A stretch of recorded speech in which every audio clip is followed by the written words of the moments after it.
Hola jóvenes, bienvenidos a la unidad 3.2 que lleva por título Descripción estadística de una variable.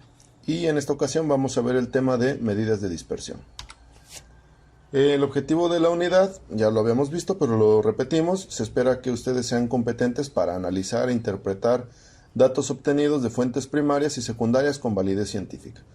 Y los temas que vamos a ver en esta sesión son las medidas de dispersión, que serían la dispersión, el rango, la desviación media, la desviación estándar, la varianza y el coeficiente de variación. Primero, la dispersión. La dispersión nos va a ayudar para saber qué tan dispersa, evidentemente, son las observaciones de un conjunto de datos respecto de la media. Recordemos que en sesiones anteriores ya habíamos visto a qué nos referíamos con la media.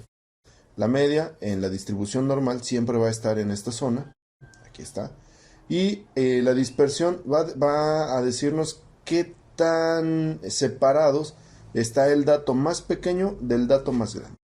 Aquí, por ejemplo, en este caso, el dato más pequeño está muy cercano de la media y el dato más grande está muy cercano de la media. Pero, por ejemplo, en este caso, el dato más pequeño está bastante más alejado respecto de la media y el dato más grande está bastante más alejado respecto de la media. Bueno, eso nos va a ayudar a ver la dispersión. Ahora, ¿por qué es importante analizar la dispersión? Bueno, porque existen casos donde los datos pueden tener medias idénticas. Sin embargo, la distancia que hay entre los datos y la media nos puede dar más información. Y va un ejemplo. La siguiente tabla contiene el tiempo en meses que los programas federales tardan en otorgar recursos a las familias en 5 estados distintos. Se le ha pedido que calcule el tiempo promedio que tarda la cartera completa de programas en ser pagada por entidad. Bueno, aquí nos está diciendo que hay programas federales que tardan más tiempo, otros que tardan menos tiempo en otorgar los pagos y pues que nosotros queremos saber cuál es el tiempo promedio que tardan en ser pagados. Bueno, para este caso tomamos 5 programas que son imaginarios, no existen, pueden ser muy similares a los que tenemos en México, pero son hipotéticos. Tenemos un programa de becas universitarias, un programa de apoyo a madres solteras, un programa de pago a adultos mayores, apoyo a mejora de la vivienda y un pago por apoyo COVID. Y nos lo está pidiendo para 5 estados, para Springfield, para Shelbyville, para Ogdenville, para Ciudad Capital y para Cypress Creek. Bueno, acá nosotros vemos que, por ejemplo, en Springfield es muy parejito el tiempo que se tarda en pagar todos y cada uno de los programas. Sin embargo, hay otros como Shelbyville, por ejemplo, donde el programa adultos mayores, el programa de pago a adultos mayores tarda el doble que en Springfield, ya lo vieron, tarda 10 meses. Pero, por ejemplo, en Ogdenville ese pago tarda un mes, mientras que en Ogdenville el pago de apoyo a mejora de la vivienda tarda casi un año, mientras que en Shelbyville tarda 4, en Springfield tarda 3, es decir, en Ogdenville tarda 3 veces más que en Shelbyville, y en Ciudad Capital y Cypress Creek este mismo pago tarda 3 meses, es decir, tarda 4 veces menos que en Ogdenville. Entonces, aquí nosotros ya tenemos nuestros datos y necesitamos hacer lo que nos está solicitando. Entonces, primero vamos a calcular el tiempo promedio que las familias deben de esperar para poder recibir su pago. Lo primero que tenemos que hacer es, ya lo sabemos, para calcular el promedio es sumar todos los elementos que tenemos en cada uno de los estados y dividirlo entre el número de datos que tenemos. Entonces, en este caso, tengo 5 veces 5, 5 por 5, 25. Y aquí está la operación. La media de Springfield es igual a todos los 5 entre 5 datos, me da igual a 25 sobre 5, es igual a 5. En Shelbyville, la media para Shelbyville es igual a un mes de becas universitarias, 5 de madres solteras, 10 de adultos mayores, 4 de mejora de vivienda y 5 de apoyo COVID. Eso también me da 25. Entre 5 datos también tengo un promedio de 5. Para Ogdenville tomo los datos. 2 meses de becas universitarias, 2 meses de madres solteras, 1 mes de adultos mayores, 12 meses de apoyo de mejora de vivienda y 8 meses de apoyo COVID. Al final, esto también me da 25 y tengo 5 datos, el promedio es 5. Y repito el proceso para calcular la media de Ciudad Capital y la media de Cypress Creek. Y al final, todas, absolutamente todas, me da en promedio 5. Aquí tengo entonces algo interesante y donde la dispersión me va a ayudar a analizar los datos que yo tengo. Porque en teoría, todos los programas tardan en promedio en pagarse 5 meses en todos los estados. Cosa que, de nuevo, insistimos, no se da en la realidad, ¿no? Por ejemplo, aquí tardan 10 meses, tardan un mes, tardan 12 meses, tardan un mes. Bueno, ya que calculamos el promedio, nosotros tendríamos que generar una gráfica para poder analizar adecuadamente la dispersión.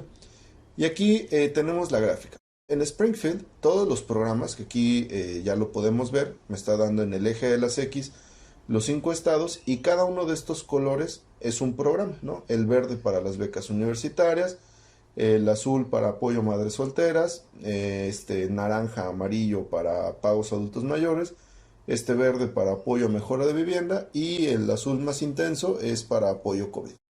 Entonces, esta línea que está aquí a la mitad, esta roja, es el promedio. Si se dan cuenta, hay una gran diferencia entre este valor y este otro valor. Entre la media y, por ejemplo, este dato. Entre la media y este otro dato, ¿no? Están muy alejados. Estos pues también tienden a estar alejadillos. Este también está alejado.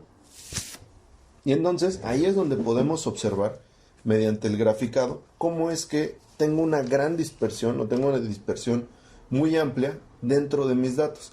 Por lo cual, la media, en este caso, no me va a servir para explicar mucho de mi problema.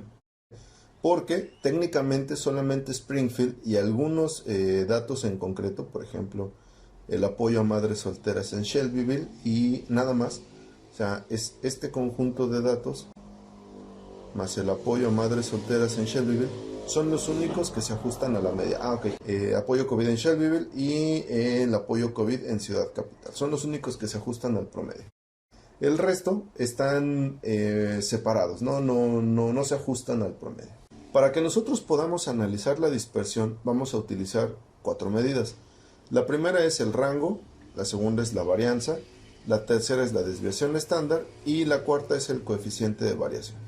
Para el rango es una medida muy sencilla, no hay mayor problema, hay que hacer una resta muy simple, que ya la habíamos hecho para nuestros ejercicios de datos agrupados. El rango lo único que nos va a permitir conocer es qué tan distantes son el dato más grande del dato más pequeño. Y se calcula con esa fórmula muy sencillita. El rango es igual al valor máximo menos el valor mínimo. No hay mayor pierde. En esta diapositiva tengo un ejemplo. Me dice, los siguientes son los datos sobre porcentaje de nacimientos registrados de madres adolescentes, es decir, menores de 20 años, por entidad federativa en el sureste de México para 2010, 2015 y 2019.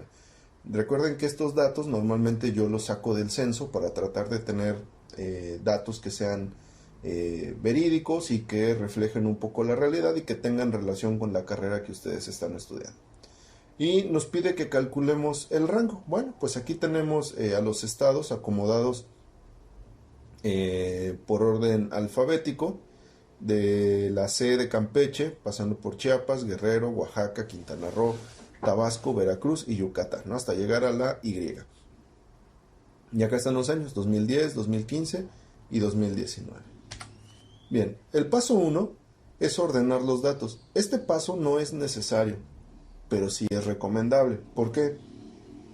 Porque si yo no soy muy ordenado, o si yo tiendo a distraerme, me voy a perder en la contabilidad. Entonces, yo sugiero, cuando somos novatos en estas artes de la estadística, que acomodemos los datos. Si ustedes ya tienen más práctica, lo pueden hacer sin acomodar. Entonces, en este caso, yo acomodé ya las tablas. Se dan cuenta ya, para 2010, el dato más pequeño es el 17.9% para Yucatán. Y el dato más grande es 20.2% para el estado de Campeche. Para 2015 el dato más pequeño es Quintana Roo con 16.8 y el más grande es Guerrero con 20.4, y para 2019 el más pequeño es Quintana Roo con 15 y el más grande es Guerrero con 19.7. ¿Qué me dicen estos datos? Bueno, pues que por ejemplo en Yucatán en el 2010 del 100% de nacimientos que hubieron, 17.9 correspondieron a chicas menores de 20 años, lo que se considera como un embarazo adolescente. ¿Qué significan estos datos? Que por ejemplo para nuestro estado en 2015 de cada 100 embarazos 16.8 o el 16.8% fueron de chicas menores de 20 años. Paso número 2, hallar el dato máximo y hallar el dato mínimo, y posterior a ello ejecutar la fórmula de que el rango es igual al dato máximo menos el dato mínimo. Para 2010 el dato más grande es Campeche, aquí lo tengo, y le voy a restar el dato más pequeño, que es Yucatán. Entonces 20.2 menos 17.9 es igual a 2.3. Para 2015 el rango es igual al dato más grande, que es de Guerrero, 20.4, menos 16.8, que es el dato de Quintana Roo, y me queda 3.6. Y en 2009 el dato más grande es 19.7 y el dato más pequeño es 15 de Quintana Roo y me da 4.7. Esta es entonces la forma de calcular el rango. Como les comentaba, es muy sencillo, no hay mayor complicación. Si alguno se atoró, rebobine el video para que pueda quedar clara la duda. Ok, ahora un ejercicio para que ustedes lo hagan. Acá me está dando los siguientes datos, que son el porcentaje de nacimientos registrados de madres adolescentes, es decir, menores de 20 años por entidad federativa en la frontera norte de México para 2010, 2015 y 2019. Y aquí yo tengo a los estados de la frontera norte, que van desde Baja California, aquí están en orden alfabético, no en orden geográfico de oeste a este, Baja California, Coahuila, Chihuahua, Nuevo León, Sonora y Tamaulipas. Y aquí están los datos.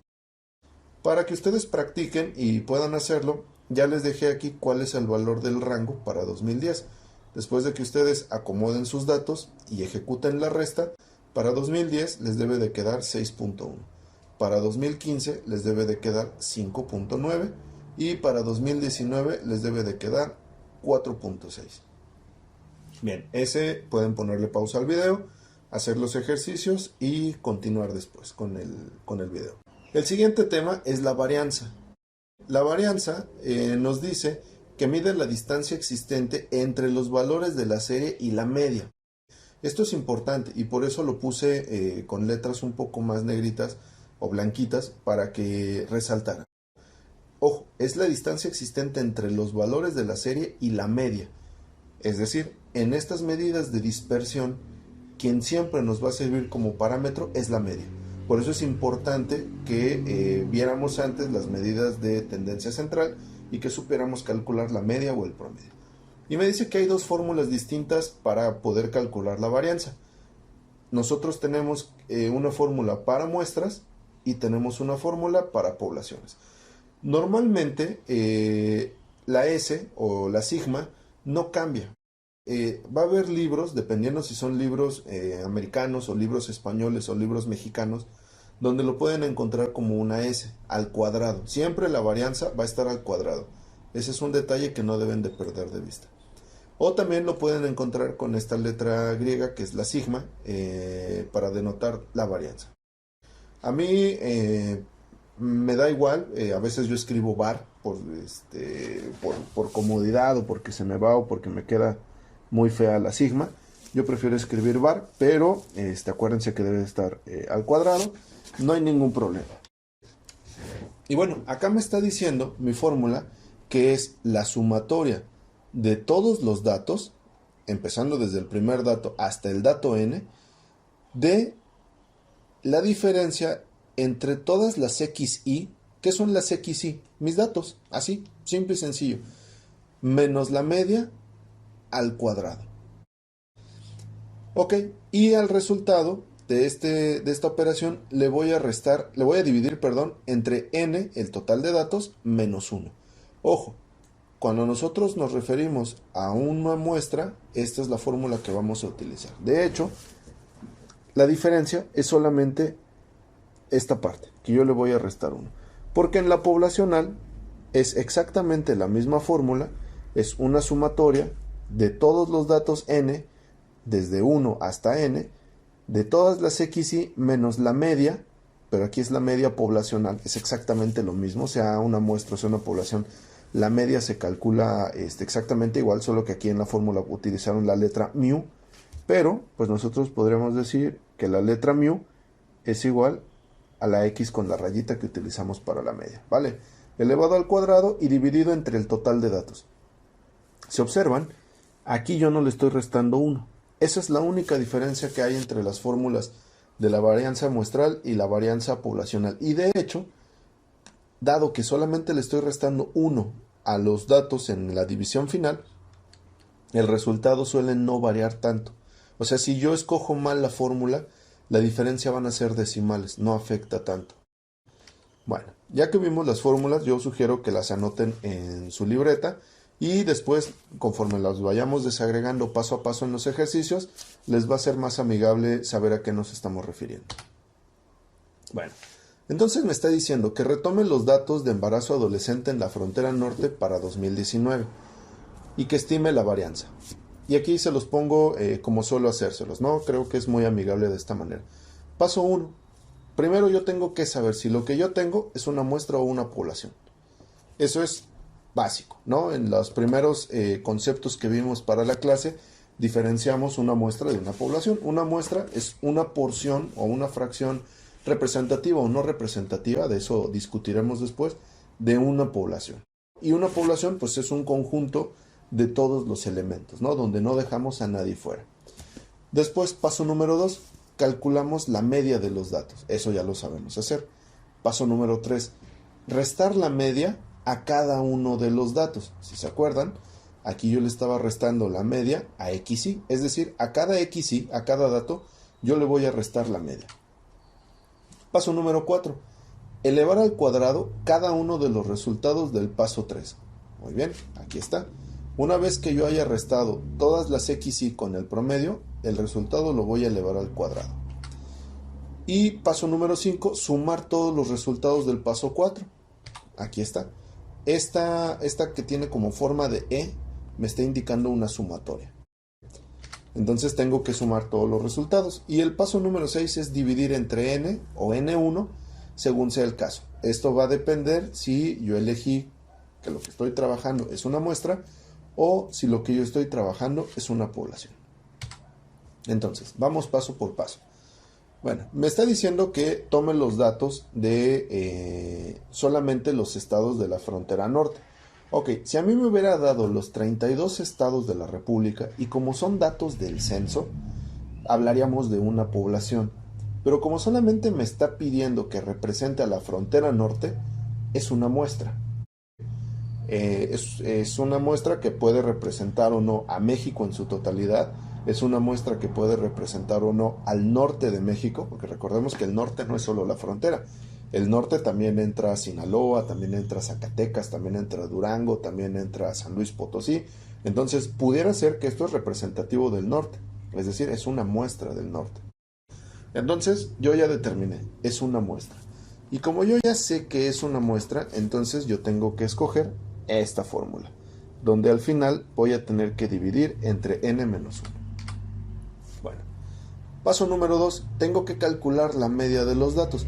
Recordemos que para calcular la media no es necesario que los acomode, da igual, al final del día se van a sumar, no me meto en tanto problema. En este caso no necesito acomodar los datos.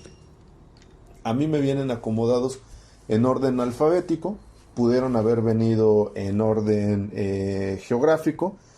Primero sería, no sé, Baja California, después viene Sonora, después viene Chihuahua, después sería Coahuila, después sería Nuevo León y finalmente Tamaulipas, ¿no? Bueno, yo los puedo sumar así y me va a dar absolutamente lo mismo. Para estos no necesito acomodarlos. Entonces, tomo los datos. Tomo el 17.3 de Baja California, el 19 de Coahuila, el 19.8 de Chihuahua, el 15.2 de Nuevo León, el 17.8 de Sonora y el 15.7 de Tamaulipas. Y lo voy a dividir entre 6.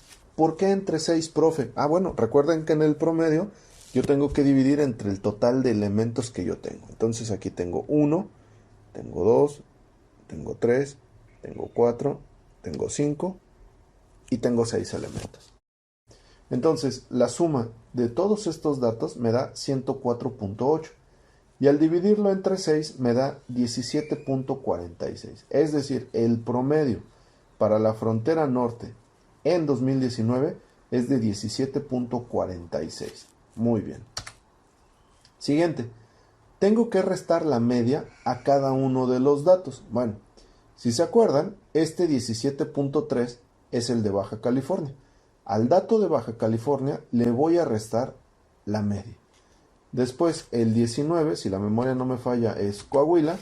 Al dato de Coahuila le voy a restar el promedio. Si quieren, aquí lo puedo poner. Por ejemplo, sería Baja California menos el promedio.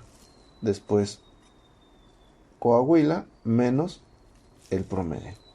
Después Chihuahua menos el promedio. ¿Vale?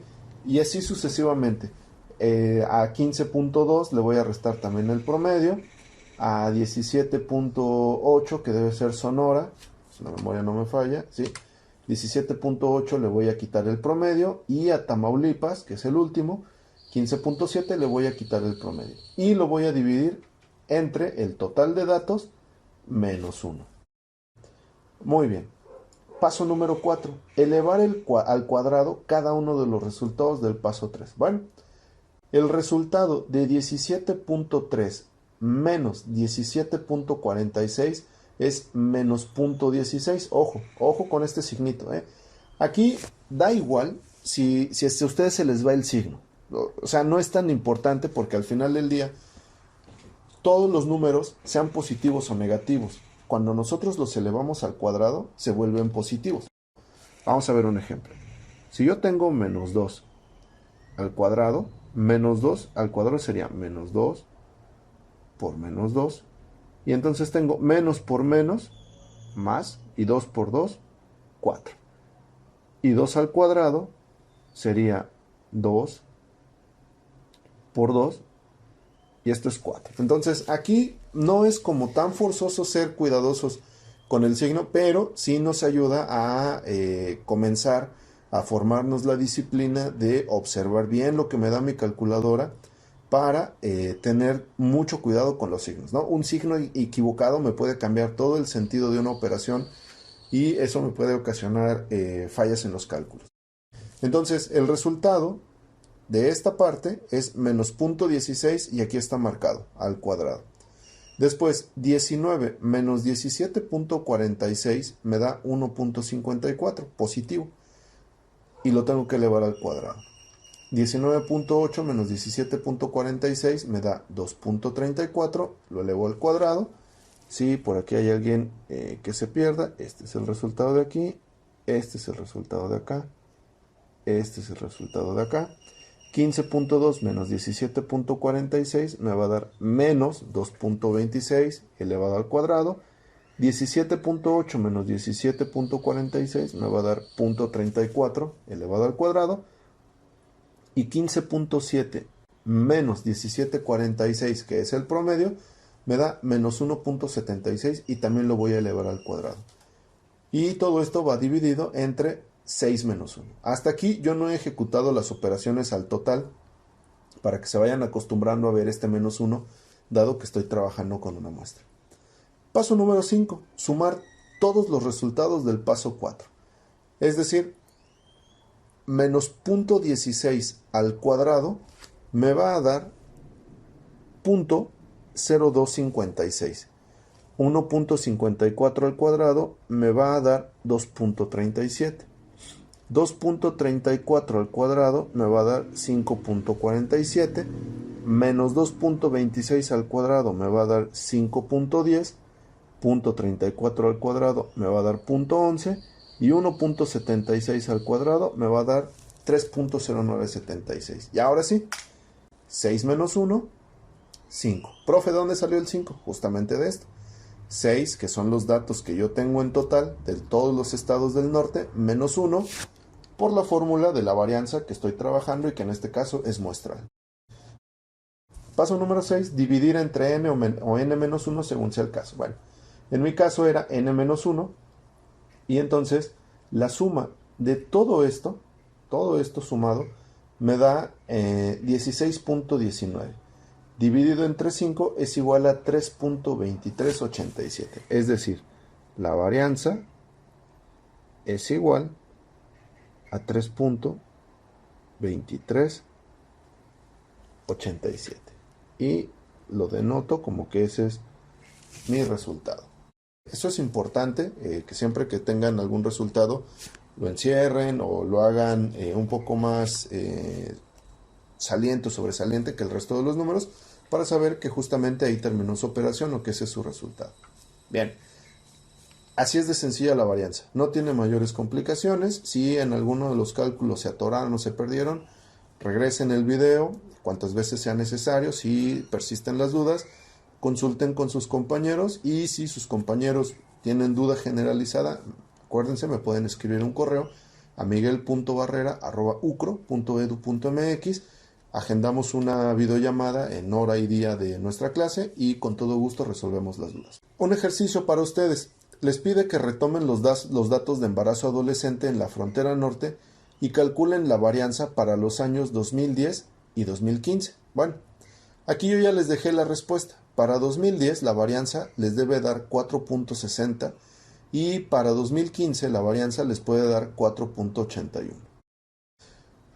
Sean cuidadosos, recuerden seguir, ahora que somos nuevos en esto, paso a paso, determinar es una muestra o es una población, y ejecutar mis cálculos con cuidado en la calculadora. Aquí sí les sugiero que utilicen la calculadora, porque lo pueden hacer a mano, no es imposible hacerlo a mano, pero se van a tardar más. Yo, cuando estoy en la oficina, estoy trabajando, utilizo la calculadora, ¿no? Son muy pocos los cálculos que yo hago a mano, que ejecuto a mano, porque además la calculadora me da precisión. Seguimos. El siguiente tema es la desviación estándar.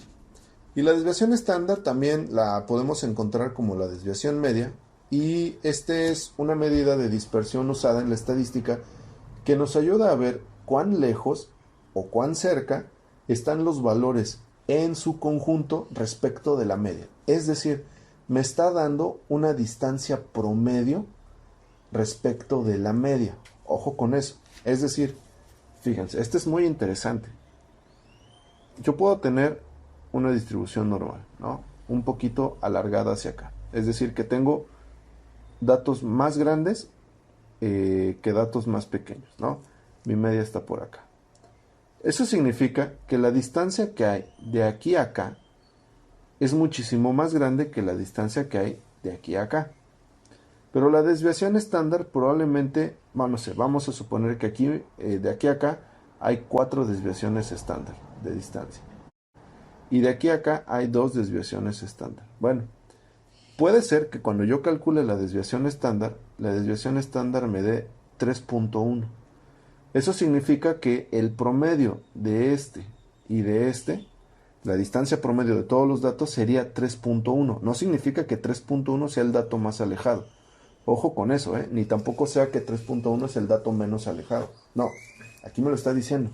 Es una estadística que nos ayuda a ver cuán lejos o cerca están los valores en su conjunto respecto de la media. Es decir, es el promedio de la distancia de cada punto respecto del mismo promedio, ¿no? O de la media. Bueno, una desviación estándar grande indica dispersión de los datos respecto de la media. Y una desviación estándar pequeña indica poca dispersión respecto de la media. Un ejemplo muy sencillo.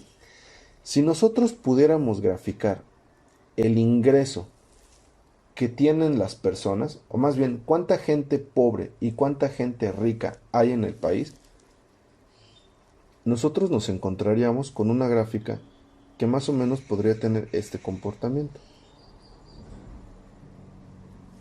¿no? Nosotros podríamos decir que más o menos por aquí está el ingreso promedio en nuestro país.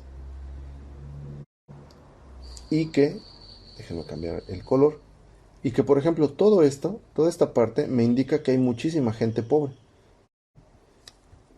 Y que acá, en esta parte, por acá, están los slim, están los Azcárraga, están los Salinas Pliego,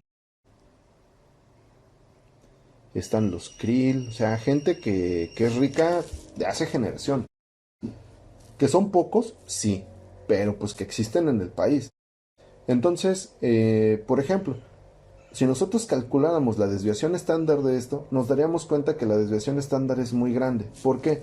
Porque la desviación estándar consideraría lo mismo a la gente que está aquí, por ejemplo, a la gente que tiene muy poco ingreso y a la gente que está acá, que también es gente que tiene mucho ingreso. Entonces, la distancia que hay entre esta persona, por ejemplo, y la media es muy cortita. Y la distancia que hay entre el ingreso promedio y Carlos Slim, que es el hombre más rico de México y probablemente del planeta, es muy grande. ¿Capichi? Entonces, una desviación estándar grande, a mí lo que me está indicando es que tengo datos muy dispersos. O sea, que van desde un dato mínimo muy pequeño hasta un dato mínimo muy grande. En cambio, una desviación estándar pequeña, lo que me va a indicar es que tengo mi dato más pequeño aquí, mi dato más pequeño acá, y que el promedio es muy cercano a ambos. Esa es la diferencia entre tener una desviación estándar pequeña o una desviación estándar muy grande. Ok, aquí por ejemplo les pongo tres curvas distintas, ¿no? Esta curva me está diciendo que tiene una desviación estándar de 1. Aquí hay que pensar, y se me estaba pasando, decirles que la desviación estándar lo que me va a indicar en términos de estadística es distancia. Piensen, si yo les preguntara, oye, compañera A, ¿tú a qué distancia vives de la UCRO? Bueno, pues la compañera A me podría decir, profe, yo vivo a 10 minutos caminando. Bueno, yo en mi cabeza diría, bueno, 10 minutos caminando, ella vive en la colonia del Bosque. A mi paso, ella tiene que vivir en la colonia del Bosque. Pero, para todos, es un acuerdo que es imposible que ella viva en Lagunitas, ¿no? O sea, nadie hace 10 minutos caminando de la UCRO hasta Lagunitas. Es imposible, ¿vale? Es una medida de distancia, ¿no? Cualquier otra persona me podría decir, profe, mire, según Google Maps, yo vivo a 3 kilómetros de la UCRO. Bueno, a 3 kilómetros, pues probablemente estemos hablando de la colonia Centro o de Barrio Bravo o de alguna otra colonia que esté a 3 kilómetros. Pero también sería imposible que yo pensara que esta persona vive, no sé, en Guaypish. Es imposible, ¿no? O sea, todos tenemos la concepción de que Guaypish está a más de 3 kilómetros de la UCRO. Entonces, la desviación estándar es una unidad de medida. Cuando yo digo los datos están a una desviación estándar, significa que es a una distancia muy corta, ¿no? Como en este caso. Aquí todos los datos me dicen que están a una desviación estándar. Bueno, pues aquí se ve que el dato más grande, déjenme regresar al que aquí no se ve el amarillo. El dato más grande que está aquí y el dato más pequeño que está acá están relativamente cerca de la media, ¿cierto? Entonces, una desviación estándar pequeña me indica que mis datos están muy próximos. En el siguiente me dice que la desviación estándar es de 3. Bueno, pues eso significa que aquí yo tengo el dato máximo, que acá yo tengo el dato mínimo, y evidentemente la distancia que hay entre estos dos es muchísimo más grande que en esta, y ahí mis datos están un poco más dispersos. Y en el tercer ejemplo que tengo en la gráfica me dice, bueno, pues acá tú tienes una desviación estándar de 10, ¿ok? Significa que mi dato más grande es este y que mi dato más pequeño es este. Y que la distancia que hay es de este mínimo hasta la media y de la media al máximo. Entonces es muy amplia la diferencia. Y acá me dice, ¿no? La curva A tiene una media y una desviación estándar pequeñas. La curva B tiene una media y una desviación estándar más grandes que la A. Y la curva C tiene una media y una desviación estándar más grandes que B y que A. ¿Sale? Es decir, la desviación estándar me muestra la amplitud que va a tener la campana, ¿no? Esta gráfica en forma de campana. La desviación estándar me va a decir qué tan grande o qué tan abierta es esa campana. Ahora, ¿qué pasaría si yo tengo una desviación estándar? A ver, pregunta. y sugiero que le pongan pausa. ¿Qué pasaría si yo tengo una desviación estándar igual a 0? Piénsenlo. Pónganle pausa unos 30 segundos y piensen qué significaría una desviación estándar igual a 0. Bueno, una desviación estándar igual a 0 significa que mis datos nunca se movieron de la media. Es decir, todos mis datos son iguales a la media. ¿Se acuerdan del caso de Springfield? El caso de Springfield, en el ejemplo imaginario, para todos los programas tardaba 5. Y si el promedio es 5, si x media es igual a 5, y a mí me piden ubicar todos los tiempos que tarda Springfield en pagar, pues yo tenía aquí el primer programa, el segundo programa, el tercer programa, el cuarto programa y el quinto programa. Ok, ¿y qué tan lejos están de la media? Pues 0, están en la media. Bueno, una desviación estándar igual a 0 significaría que todos mis datos están exactamente en la media, o son valores idénticos, todos y cada uno de ellos a la media. Bien, ahora, la desviación estándar también se puede representar con una S o con una pequeña sigma, y su fórmula va a depender de si estamos trabajando una muestra o una población.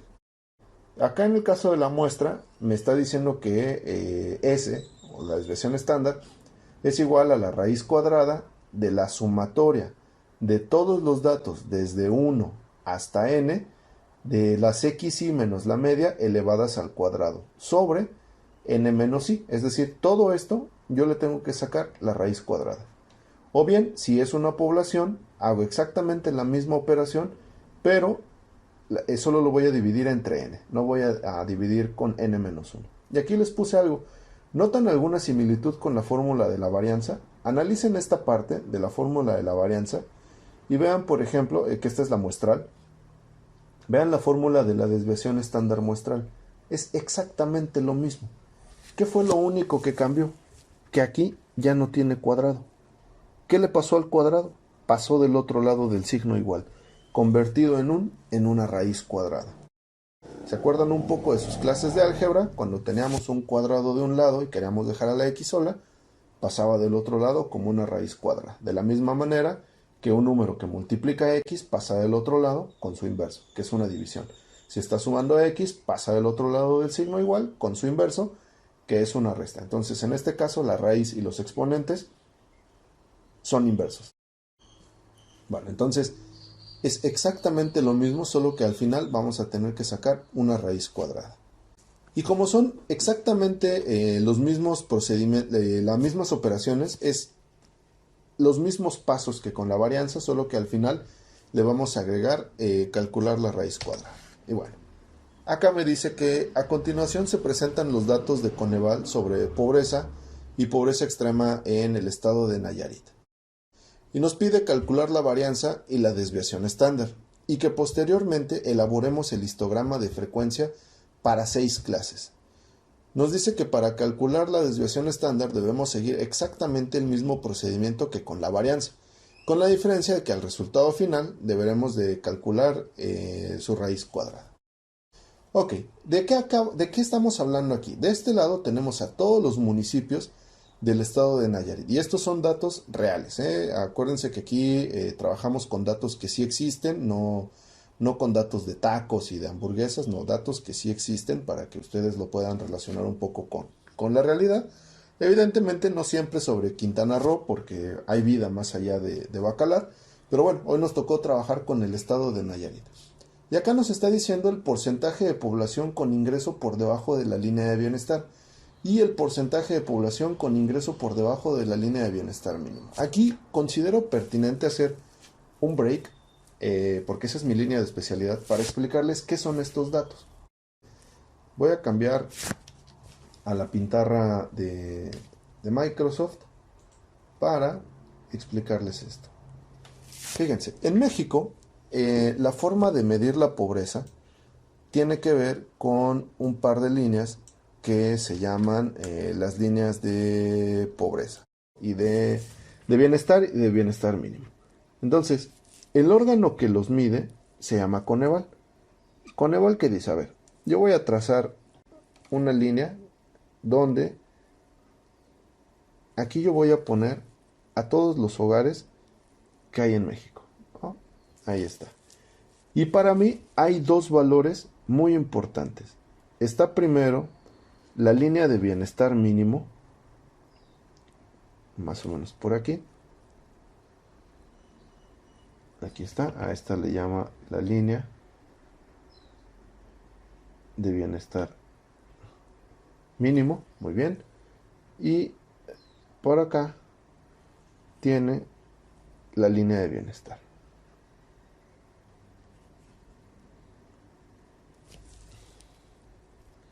Así, solito. Entonces, Coneval, ¿qué dice? A ver, yo tengo dos categorías, ¿no? Yo te puedo decir que tú eres pobre extremo,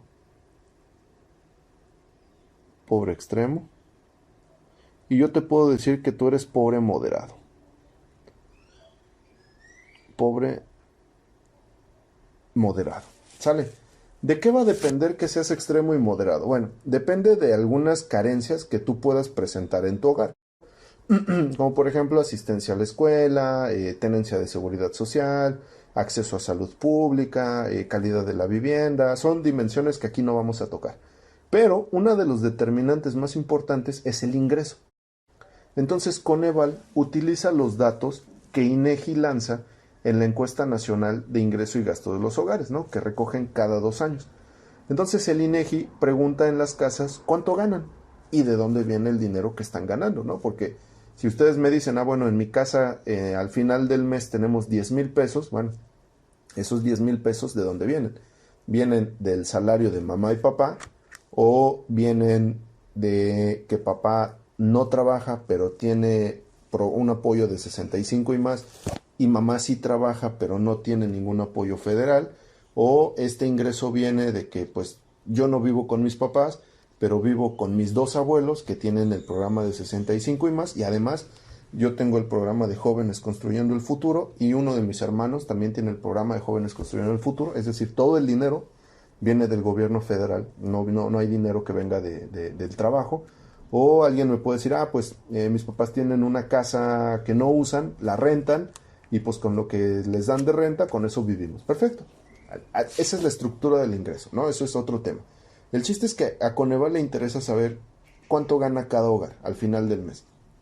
Y entonces Coneval hace unas líneas y dice, mira, si tú vives en una zona urbana, tú al final del mes debes de ganar, voy a decir una cifra al azar, porque no he visto las actualizadas, pero vamos a suponer que aquí esta línea es igual a 1,500 pesos al mes. Ay, quedó medio feo. Ok, lo voy a corregir, si no va a quedar feo. Ok, me dice que esta línea vale 1,500 pesos. Y la línea de bienestar es, voy a poner una cifra que no es, pero que podría aproximarse mucho. Oh, ¿por qué no me deja?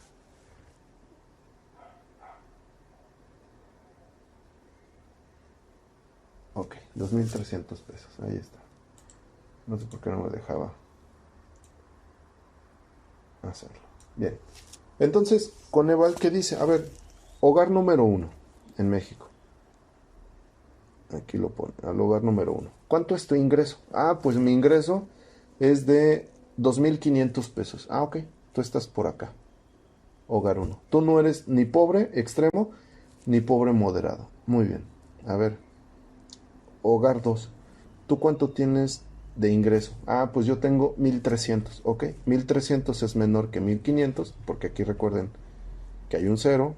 Esto valdría 1,500 y esto valdría 2,300, ¿no? Entonces 1,300 debe de estar por aquí. Bueno, entonces tú eres pobre extremo. A ver, hogar 3. Hogar 3, ¿cuánto tienes de ingreso? ¿Por qué no me deja? ¿Cuánto tienes de ingreso al mes? Bueno, pues de ingreso al mes yo tengo 2,200. Perfecto. Bueno, pues 2,200 es casi la línea azul. Aquí te voy a poner. A ver, hogar 4, ¿tú cuánto tienes? Pues el hogar 4 reporta 1,600. Ok, apenitas la brincaste, la línea roja. Y así, entonces Coneval va anotando el ingreso que tienen todos los hogares para saber quiénes son hogares con pobreza extrema o en pobreza extrema, qué hogares están en pobreza moderada y cuáles pues no lo están, ¿no? O cuáles no son vulnerables por ingreso, que también es otra de sus categorías. Entonces, cuando nosotros vemos en nuestro ejercicio porcentaje de población con ingreso por debajo de la línea de bienestar, significa que es toda la gente que está por debajo de esta línea azul. Es decir, estos que están aquí y estos que están acá, porque también están debajo de la línea azul. Y en la siguiente me dice, porcentaje de población con ingreso por debajo de la línea de bienestar mínimo. ¿Ok? Los que están por debajo de la línea de bienestar mínimo son solo estos que están debajo de la línea roja. ¿Capichi? Entonces, estos que están por debajo de la línea de bienestar mínimo son los que menos ganan. Normalmente son los que se quedan en la categoría de pobres extremos. Este uso de líneas de pobreza tiene sus bemoles, ¿no?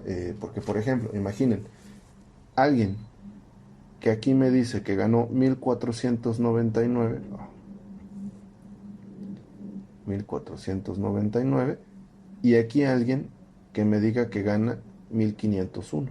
Bueno, pues la diferencia entre estos dos hogares son 2 pesos, pero esos 2 pesos te pueden determinar como pobre moderado o como pobre extremo, cuando en realidad 2 pesos pues no hacen ningún tipo de diferencia en términos de poder adquisitivo. Lo mismo pasaría aquí con alguien que reportara ganar 2299 y alguien que reportara ganar 2301. La diferencia que hay entre estos dos son 2 pesos. Pero en el que gana 2301, en términos de las líneas de pobreza, ya no es considerado pobre, por solo 1 peso. Y en cambio como le hace falta 1 peso, sigue siendo considerado pobre. ¿Capichi? Tienen esa desventaja, las líneas de pobreza. Pero bueno, a eso se refiere el ejercicio con el que vamos a trabajar en esta sesión. Entonces, regresamos ahora sí a lo de estadística. Y esto es importante que lo sepan porque ustedes al final del día se están formando como gobernólogos, como futuros tomadores de decisión pública, y es conveniente que estén familiarizados con él. Bueno, pues entonces tenemos aquí a todos los municipios de Nayarit, con los datos respectivos en términos de porcentajes. Bien, entonces, paso 1. Necesitamos determinar si lo que tenemos es una muestra o una población. Aquí, pues nosotros estamos trabajando con una población. Aquí se me fue, perdón. Aquí yo me culpa, me apeñanieté. Déjenme cambiarlo.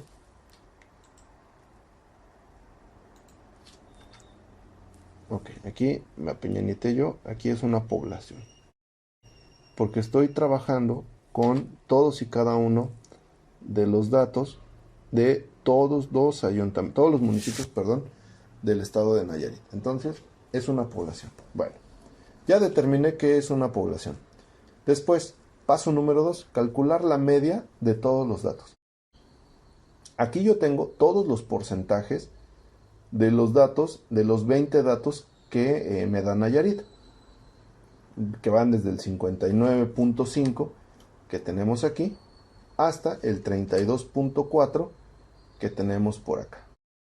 Y todo eso lo voy a dividir entre 20, porque pues son 20 municipios los que tenemos en el estado de Nayarit. La suma de todo esto, una vez que ustedes lo verifiquen en su calculadora, les va a dar 1143.9. Al dividirlo entre 20, nos da 57.19 de promedio. Muy bien. ¿Eso qué significa? Que en Nayarit, en promedio, los municipios tienen 57.19% de población por debajo de la línea de bienestar. Bueno, paso número 3, restar la media a cada uno de los datos. Bueno, pues aquí yo tengo el 59.5 que es del municipio de Acaponeta, 59.5 de Acaponeta, menos el promedio que es 59.17, más todo el resto de los datos, todos los datos, hasta el último, que es Bahía de Banderas, con 32.4, acá está, Bahía de Banderas, 32.4, menos la media, que es 59.17, y todo esto sobre 20. Ejecuto la resta y aquí están los resultados. De 59.5 menos 57.19 me da 2.31. La siguiente resta me da un negativo, la siguiente resta también me da un negativo. Las sucesivas restas ya están ejecutadas.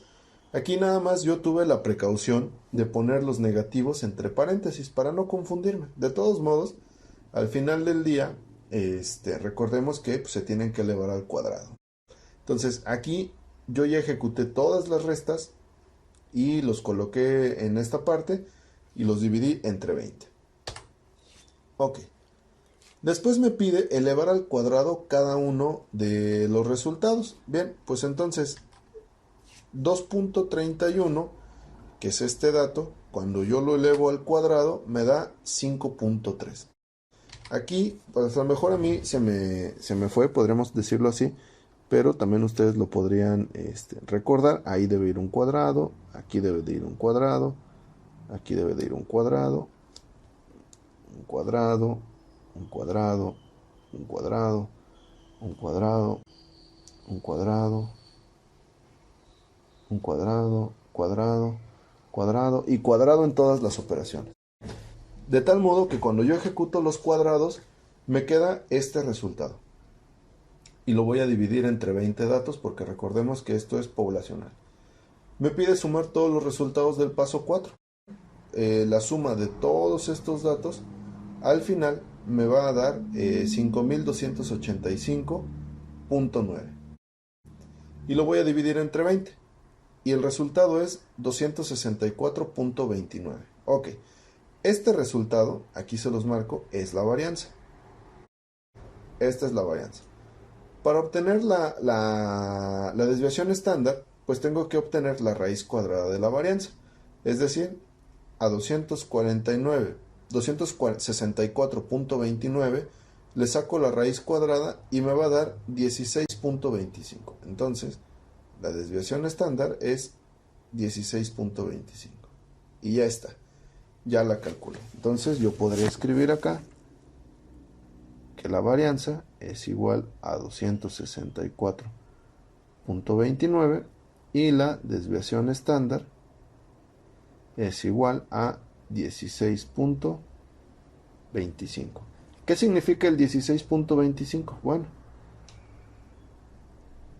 que la distancia que hay en promedio de todos los datos respecto de la media es igual a 16.25 unidades de desviación estándar.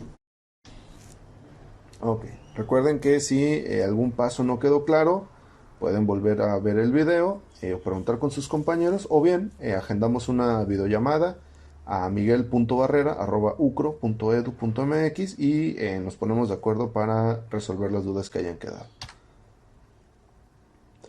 Ahora, para hacer el histograma de frecuencia, pues de este ya habíamos hecho varios ejercicios, ya es un tema de la unidad anterior y que incluso vino en el examen parcial.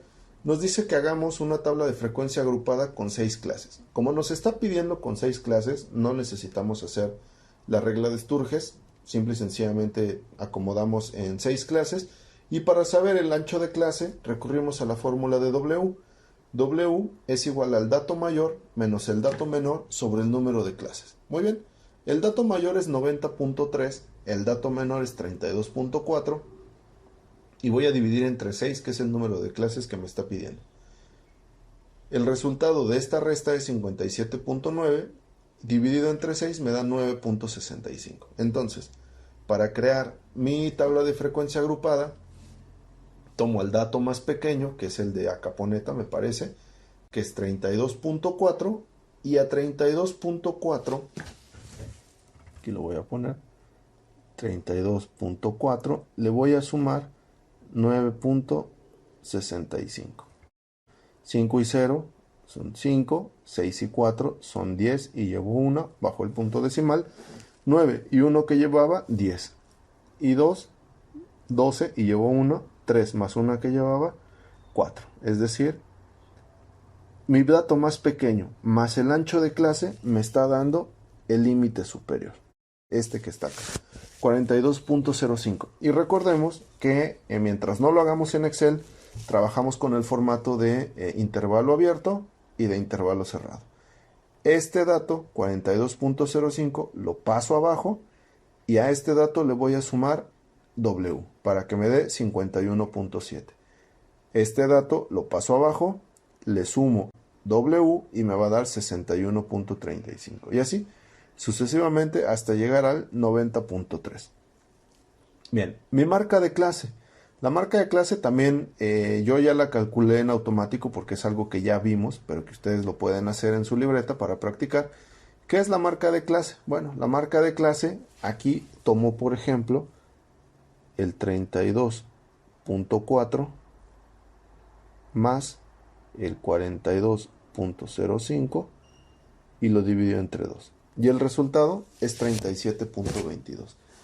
Es decir, toma el límite inferior más el límite superior de mi clase y lo divide entre 2. Bien, después yo hago la contabilidad de la frecuencia. Aquí están. Para la primera clase son 3, segunda clase son 3, tercera clase es 9, cuarta clase es 1, quinta clase es 1 y sexta clase es 3. Aquí, pregunta, y le pueden poner pausa después de la pregunta. ¿Es esto una distribución normal? O sea, sin que yo lo haya graficado. Nada más con esto, yo ya me lo puedo imaginar en mi cabeza si esto es una distribución normal. Páusenlo y piénsenlo. Ahora que le quitaron la pausa, sin ver la gráfica, yo nada más imaginándome la gráfica, yo ya puedo deducir que esto no es una distribución normal. ¿Por qué? Porque cuando yo lo grafique, va a empezar con 3, 3, luego se va a ir a 9, va a bajar a 1, 1 y luego va a tener un chipotito de ese último 3. Entonces esto no es no es normalizada. Y es más, podría suceder que mientras más clases yo le aumente, menos normalizada se pueda hacer.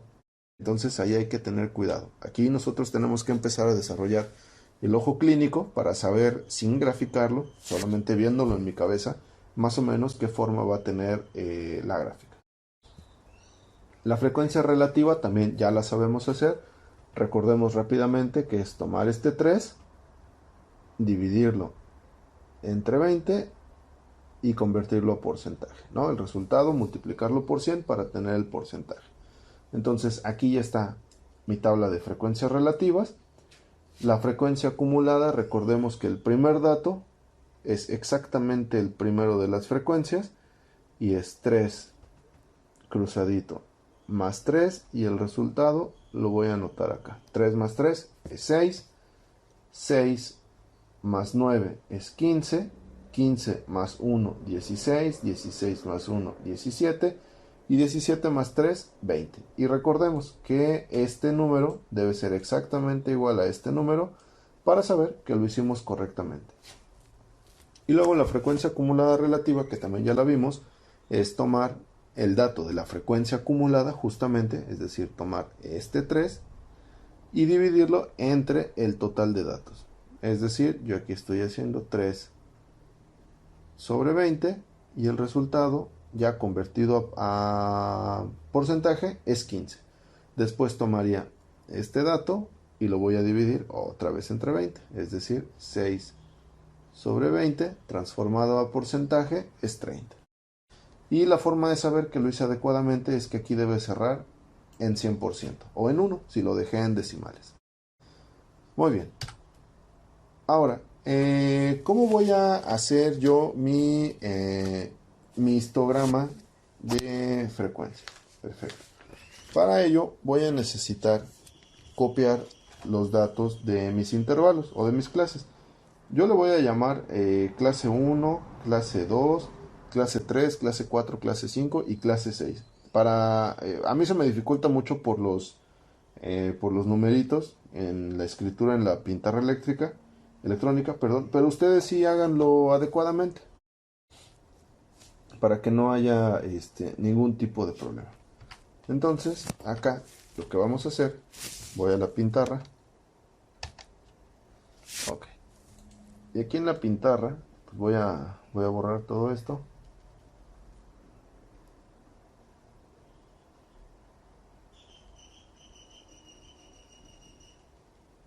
Borro, borro, borro. Listo. Y utilizo la regla. Voy a tratar de ponerla derechita. Ahí está. También es un arte usar esta regla. Ok. Hago mi línea. Perfecto.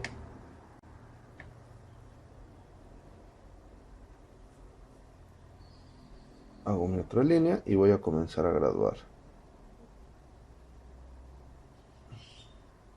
No me deja. Aquí es 1, 2, 3, 4. ¿Por qué me lo llevo así? Ahora la regla. 2, 3, 4, 5, 5, 6, 7, 8, 9. Bueno, ustedes en su libreta les debe de salir más bonito. Tienen todo el tiempo del mundo y tienen su bolígrafo que no vibra tanto como mi plumita para la pantalla. Bueno, entonces quedábamos que aquí pues yo voy a tener la clase 1, la clase 2, la clase 3, la clase 4, la clase 5 y la clase 6. Nada más para como guía, para que no se me vaya a cuatropear. La primera clase va de 32.4 a 42.05 y la última clase va de 80.65 a 90.3. Perfecto. Nada más para que quede como el ejemplo, que vean cómo se hace completo, ¿no? Bueno, pues yo tendría que empezar con que mi primera clase empezaría acá ¿ven? A ver si con la letrita, a ver si con eso.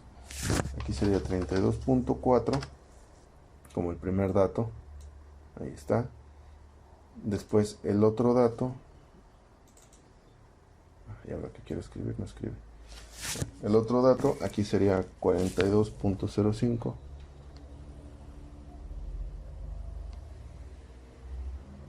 ¿No? Y así van sucesivamente. Entonces aquí quedaría la primera clase, la clase 2, la clase 3, la clase 4, la clase 5 y la clase 6 tendría que ir de 80.6 a 90.03. Te tomo el dibujito Microsoft. Muy bien. Ok, entonces, pues yo aquí ya tengo, insisto, con números correctos la primera y la última clase, ¿no? Bueno, vamos a hacerlos todos para que no haya mayor confusión. El otro sería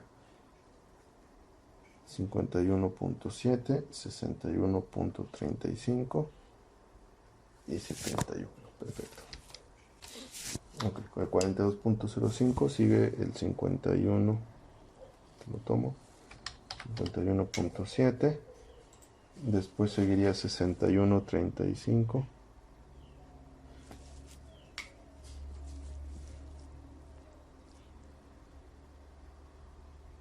61.35 y luego el 71.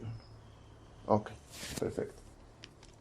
Bueno, entonces mi primera clase pues va de 32.4 a 42.05 y tiene 3 de frecuencia. Ok, entonces este queda aquí, tiene 3 de frecuencia.